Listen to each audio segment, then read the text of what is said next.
अब बात उस संगीतकार की जिसके गीतों को ऑल इंडिया रेडियो ने बैन कर दिया था।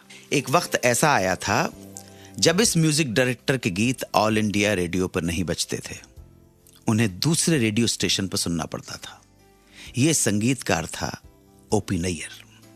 आर पार, सीआईडी, तुम सा नहीं देखा, एक के बाद एक लगातार हिट फिल्म देते हुए ओपी नैयर 50s में सबसे महंगे संगीतकारों की लिस्ट में आ गए। 1950 में एक फिल्म में संगीत देने के लिए 1 लाख रुपए लेने वाले वो पहले संगीतकार थे।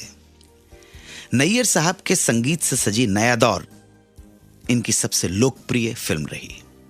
इस फिल्म के लिए उन्हें 1957 में फिल्म फेयर अवार्ड भी मिला। ढेर सारी कामयाबी के बावजूद, पॉपुलैरिटी के बावजूद, नैयर साहब अपने स्वभाव को लेके हमेशा चर्चा में रहे। कोई उन्हें स्टब्बन कहता तो कोई उन्हें घमंडी, कोई इगोटिस्ट, अड़ियल, सिनिकल, विम्सिकल।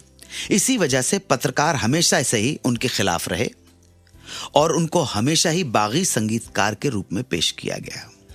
50 के दशक में उनके खिलाफ ऐसा माहौल बन गया कि पॉपुलर होने के बावजूद ऑल इंडिया रेडियो ने इनके संगीत को आधुनिक कहते हुए उस पर प्रतिबंध लगा दिया कि ओपी नैयर का कोई गीत ऑल इंडिया रेडियो पर नहीं बजेगा।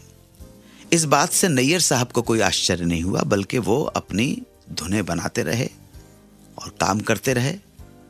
धुनें और फिल्में उनकी हिट होती रहीं। उस समय सिर्फ श्रीलंका के रेडियो पर ही इनके गाने सुने जा सकते थे, रेडियो सीलोन पर। एक तरफ जब अपने ही देश में अपने ही रेडियो ने इन पर बैन लगा दिया था, तो दूसरी तरफ अंग्रेजी अखबारों में इनकी तारीफ के चर्चे शुरू हो गए थे और नैयर साहब को फिल्मी संगीत का उस्ताद कहा जाने लगा। धीरे धीरे वक्त बदला और बैन भी हटा दी गई।